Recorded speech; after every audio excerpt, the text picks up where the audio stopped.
Hi guys, that is the sun setting behind me there, the sun setting on Blue Monday. And I have to confess, although me and Nadia did that film on IGTV earlier, if you haven't seen it, go over to the Nadia Sawalha and Family Instagram IGTV channel. God, what's that funny sound I keep making?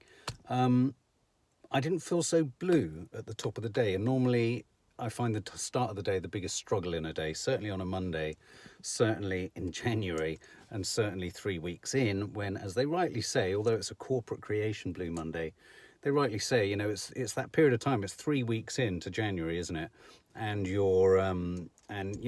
there's the potential for all the best laid plans to have started to come sort of undone at the seams, for things to be a bit threadbare in terms of commitments, for diets to have maybe wavered, for, I don't know, what's it called, dry January to have maybe been broken just on one occasion. And so it's all the kind of get out clauses. Do you have those get out clauses? It doesn't matter if you're not a drinker like me anymore. There are so many areas in your life where we're always looking to bend the rules, and I think we're always looking to potentially reward ourselves in some way, in some covert way, because I think everyone struggles. I mean, I do think, the world is not divided into those with mental health problems and those without. I think everyone has mental health issues. And I think some people have them more intensely at certain times, perhaps more regularly than others. But I think everyone has them. So why am I recording this? I just thought I'd record a message because it is Blue Monday, and I thought I'd record a message because traditionally, 2 years ago, I think on the Nadia and Kay channel years ago, we started to do How Are You Feeling? The endeavour was to do a sort of daily touch base with people on how one was feeling with one's mental health, where one was feeling with one's mood, how one's fears and worries and concerns and anxieties, how they were sort of being managed or not managed. And I wondered whether actually we could do something this year where perhaps we do a monthly check-in like this, where, below here you can just pop all of your thoughts, all of your feelings, how it's going and all that kind of stuff. And I'll share here. I mean, the thing is, sometimes when you have 15 years of sobriety, when you have great ideas about how to better help your mental health, how to sometimes deal with situations, you run the risk of sounding like you employ all those things all the time for yourself. I don't want anyone to get that idea. I mean, for example, last night, this is going to be, what's that song? I kissed a girl and I liked it. Right. I fed a troll and I liked it. Said I didn't really like it. So last night on my Instagram account, a sort of very irritating individual came on and started sort of trolling, basically, sort of trying to do it in the most gentlest of ways. And this is what always intrigues me about trolls. And obviously, as our channel has become more popular or got bigger, and as people get to know us more, you run the risk always of courting critics, or courting just nastiness, or I guess, I don't know, maybe it's not jealousy, because I don't see us as having anything to be jealous of in that sense. But, for whatever reason, one can't start to even unpack. And that's my problem. I was trying to unpack, why is this person so upset? Why are they so angry? Okay, they're saying horrible things about me being a narcissist. And, it's kind of interesting when you hear that sort of thing, because I guess anyone who points a camera at themselves could be accused of being a narcissist. I get that. And, to the extent that social media is all about selfies, no, I get that. I mean, I think it's about intentions. And I think the intention that we have with our channel, and certainly with me sitting alongside Nadia, is to put we hope, a human face to sometimes complicated or intimidating emotions, a comedic face, just to entertain, because we both are entertainers. Nadia's an entertainer. I'm a closet entertainer. We do like making people laugh. We like to share in our enthusiasms. We like to educate a bit, and so on and so forth. But isn't this weird? So last night I spent time feeding this troll. And at the time, it didn't feel particularly negative. It just it felt like sport, to be honest with you, because they were so ridiculously stupid in what they were saying. And I was just being sort of playful. But then I found that like Nadia in the room saying, "What are you doing?" I was like, "Oh, don't worry, I'm just dealing with someone who's being a bit narky online." And she was like, "Okay." And then it just went on a bit longer. And then a couple of our lovely regular subs, Zoe, Dawny, a couple of other people said, "You know, you're all right, Mark. You know, don't give these people the airtime." And it was really odd because I sort of had entered a reverie. I'd kind of gone down literally the Alice in Wonderland rabbit hole, and I had to pull myself back. And actually, I think it was a message from our friend Michelle, or it was a message from Zoe.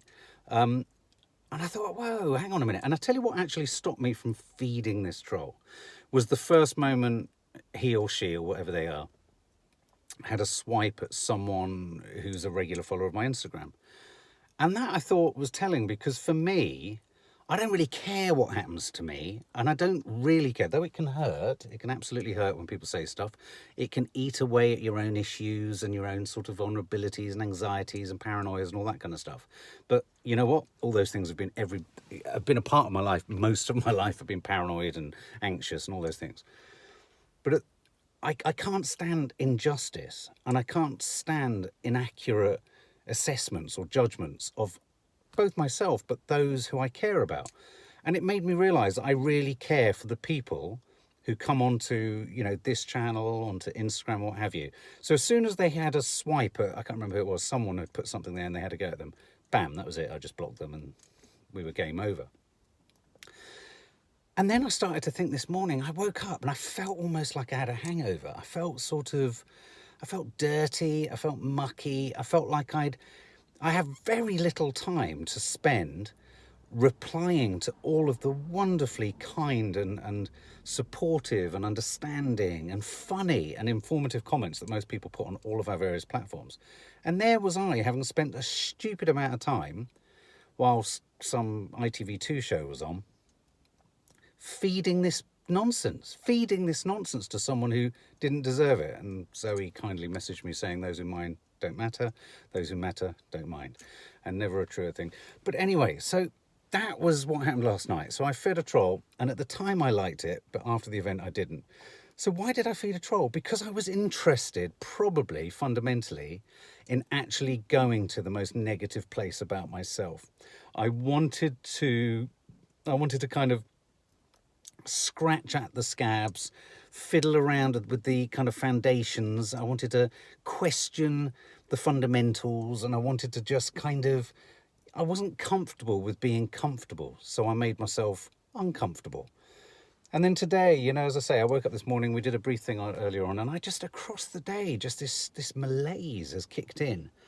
And I do think things like Blue Monday, and, you know, I was talking to a friend of ours the other night about this idea that mental health awareness and things like Blue Monday, you know, on the one hand, yes, it's good that everyone can talk about it, but I think there's a real risk and a real danger of something else happening here, whereby we assume culturally that because we assign a certain amount of time to it, that it should just be managed within those constraints, if you know what I mean. It's a little bit like, because so many people kindly raise money for breast cancer awareness, the government going, "Oh, well, then we don't need to put any more money into breast cancer research," which would be patently ridiculous. It's you know, you need a bit of both. So yes, we need socially to be able to talk like this, hopefully have people like me coming on screens like this and talking about it, help someone to sort of feel not alone.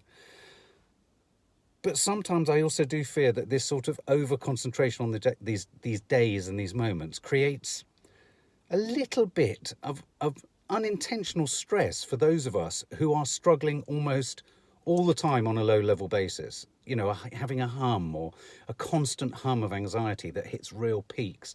And then when you feel there's a day that comes along that kind of like Blue Monday that says, "Oh, it's all right to be like this," and then okay, well, I'm all right. But what if I'm not? What if I'm still like this tomorrow? There's almost a pressure for it to be neatly dealt with within those prescribed timeframes. We kind of talked about this a bit on the IGTV film, but I just wanted to touch base. I'm just on my way home from work. The sun is setting. It's a crystal blue day. And I just feel really at sea, really anxious, really like something portentous and ominous is on the fringes.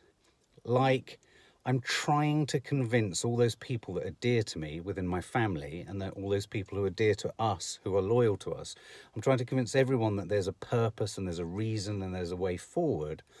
And that in itself sometimes creates quite a pressure for me, because I feel like, as a dad to 4 girls and as a 15-year sober husband to Nadia, I should somehow be in possession of all the answers. And then some days like today, where, you know, I feel a little bit like perhaps I'm the one who should be able to kind of talk quite coherently about Blue Monday and what it all. I don't. I feel completely. I feel complete. If I'm honest, I feel absolutely nothing. I feel a sort of empty numbness, as well as this anxiety. So I feel anxious, and I feel numb, and it's weird. And I just wonder to what extent I fed, almost like, you know, a sort of an emotional or psychological tumour of some form. I fed that dis-ease or disease of self-doubt and you know, issues with who I am and what I am. I fed that I fed negative thinking last night, and in feeding negative thinking, I binged on negative thinking. I took the hand of someone and I went there willingly. Why? Why did I do that? I don't understand why I did that. So you've got to always guard, you know, in a sense. It's not too dissimilar to picking up a drink and relapsing, is it? I relapsed last night on social media. I relapsed on social media, and this morning I have a spiritual hangover. So be warned. Don't give people the key. I can say that as much as I want in these films, but I need to listen to the advice for myself.